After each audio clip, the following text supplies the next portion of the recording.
2 in the morning, rest is getting harder. Slipped on my house shoes, checked on my daughter. Just had a dream. Hello, welcome, Devil Sniper here, and today I'm bringing you episode number 10 of our career mode with Nottingham Forest. Yes, and there's the table, and coincidentally we've got 10 wins, and it's episode number 10. Is that hashtag coincidental? Probably not. Anyway, 22 games into the season, 10 wins, 8 draws, 4 losses, 27 goals for, 16 against with a plus 11 goal difference with 38 wonderful points so far this season. I'm feeling really good. We're nearly at that halfway stage in the season and it's going really well, you know. We had a good result against Reading. We beat Reading. We struggled a little bit against QPR. I feel we should have beaten QPR. We didn't take our chances. Then again, saying that they had some good chances. Joey Barton scored a dodgy goal. No, he didn't. He scored a really good goal, to be fair. But I'm feeling really positive, and I think, you know, if we can keep going as we are, you know, we haven't lost for a little while, which is very, very important. I know we're dropping points by getting draws, and some of the draws have been beyond frustrating. They really have been beyond frustrating because the boys have been playing so well, dominating the games, and I feel like I say this so often, but we have been dominating games. We just have not been clinical enough in front of goal, which is really, really frustrating. As you can see, Leeds come straight out and have a proper crack at us. I think that's McCormack with the header, but it was a great save by Darlow, who's been frustrating me as well because he's not growing. He's got like 11 clean sheets, and it's just really, really frustrating. But a beautiful ball inside from Lansbury into Lafondra. He strikes the woodwork, and it's those sort of opportunities we must take. We need to be taking. We've got to take those opportunities, otherwise we nearly concede that. That's just the way things have been going. We always seem to have some good opportunities, go and concede or nearly concede, and we've got to put that right. It's not down to the defending, because I think the defending's been fantastic. Coxey, you would have bet your mortgage on Coxey nailing that in the top corner, but it was a fantastic save by the Leeds goalkeeper. And when the first half came to an end, in front of the home crowd, I was a little bit disappointed because we had played the better football, we had the better chances. But you know, Leeds are very resilient, and as you know as well, Leeds were a team that we could have taken over as a manager, and we didn't. We took on Nottingham Forest, which I'm really, really chuffed with. And as you can see, I've taken off Frimpong. I didn't feel he was doing a very good job in the centre of the park. He wasn't involved in the game, so I brought on Chalobah, who I find Chalobah to be a lot more mobile when he plays in a 4-1-2-1-2 as a single CDM. I find him to be more mobile, and his passing range I find to be really fantastic, to be honest. Lansbury with a header back across.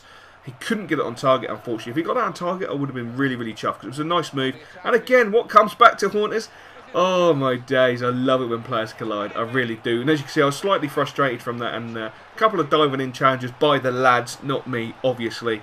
And we concede the goal. It is really frustrating. I mean, the players colliding is so frustrating. But Chris going to get down the left-hand side, get the ball in. Unfortunately, we couldn't capitalise with a header. Chalobah a shot, it's blocked. Patterson picks the ball up, shoots, it's blocked. Leeds finally clear it. It comes out to Abdun. Abdun gives it back to Chris Cohen. Cohen with a beautiful back heel into Patterson.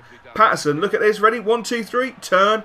Break into that box, my son. Slam it in that top corner. Well, not quite the top corner, but slam it into the back of the net. I was so chuffed with that goal. Great little back heel from Cohen. If he didn't back heel it, that move would never have happened. It was fantastic. The ball was actually supposed to be played diagonal to the centre back, to be honest, but for some reason it back heeled it, which was brilliant. I love it because we scored, which is even better.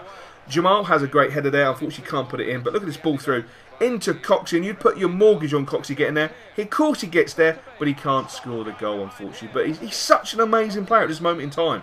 He really is unbelievable, absolutely unbelievable. Him up front with Lafondra, they seem to work so well together.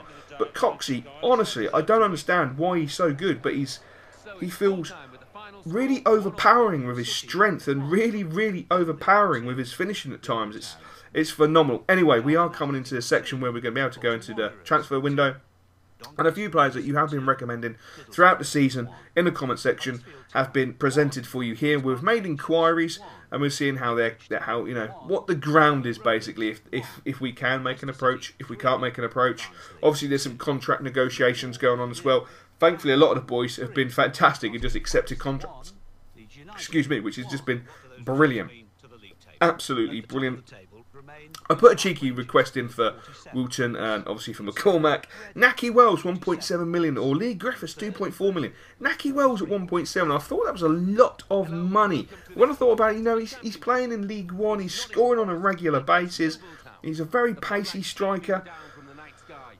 I do feel that the one thing we lack in our team is pace. and pace up front. And I feel that with the likes of Lansbury, who really has dictated the season for us with his fantastic... I mean, Chalobah breaking forward here, has the shot. Oh, that would have been nice if that had gone in.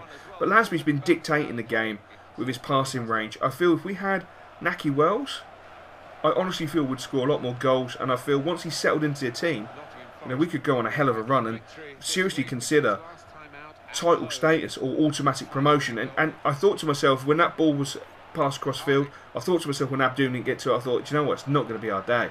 We're staring another draw in the face. And that's Harding down there, the left back, came in for Chris Cohen, gets a beautiful ball in, and we do score in the 20th minute. And I was so chuffed to score in the 20th minute. That honestly was like a huge weight off my shoulders, because that crossfield ball for a moment really did and utterly screw me up, because I thought the boys aren't going to be at it today. We're going to get a draw. The boys are going to fail.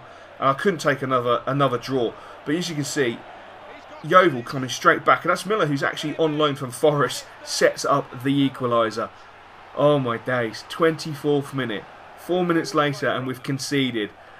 We score, we concede. It's really frustrating, and we're not doing too many things wrong. That's what I find even more frustrating. Bit of poor defending here, ball comes across, and oh my god, what a save from Darlow. What an absolute save. Point blank from his own centre-back was absolutely fantastic. Majewski with a shot, unfortunately it just goes wide, which was really frustrating, because again it was a period of the game where we were on top, but we just could not find that second goal, that all-important second goal. So going in at half-time with a 1-1 draw, and surprisingly it was Mackie on the score sheet, which will take a few people by surprise, but squad rotation, you've got to include these players at the end of the day, and they have a right to play. And he's doing a business for us at the moment. Like Derbyshire, he's looking to get a move, and hopefully he'll earn himself a move. But the ball over the top was cut out very nicely. But Majewski picks up the ball here, knocks it out to Derbyshire. Now I feel Derbyshire does really well. He takes the ball back. He uses his nounce, knocks it into Majewski, and Majewski with a beautiful left foot shot to the far post to give us that all-important 2-1 lead. Again, it was a part of the game where we were on top. We were dominating the pace of the game. I'm not sure about celebrating in front of the away fans is a very good idea. They looked slightly pissed, but he did. It was fantastic. The ball was spread out beautifully to Reedy. The old boy Reedy with a beautiful roulette dinks the ball in, and Derbyshire makes it 3-1. That was an absolutely beautifully crafted goal.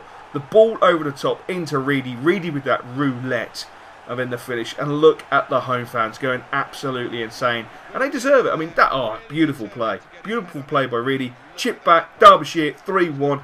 Oh my days, two great goals in that game. I really feel that the Majewski goal was well crafted, and I really feel that the Reedy goal with Derbyshire was well crafted. But I'm going to have to change the team up. It's been a bit of a short episode, but that's because it's New Year's Eve. So go and enjoy your New Year's Eve, and I will catch you tomorrow with West Ham. Cheers, guys. All right. Play Careless music. Now playing Careless. When my speech comes, see lights, you know where the heat's from. Each one, teach one, think twice, speak once. Careless rap, pros emotions, singing on track like a locomotive. Never can whack my flows as potions, feel like bleh. Hocus pocus, not too many on the west like me. So they really be shining bright. Brush white tee, but they dress like me. If you ain't got bars, I like the mic. Means my flow's apocalyptic, I can spit it, optimistic. Got committed flows, you got to listen close to aqua spin. Don't ignore it, your recording's border kinda boring, don't it? I'm a poet, then notice orange rhymes with porridge. Got some telekinetic raps embedded in my intestines. Fuck an alias, my cranium got alien genetics.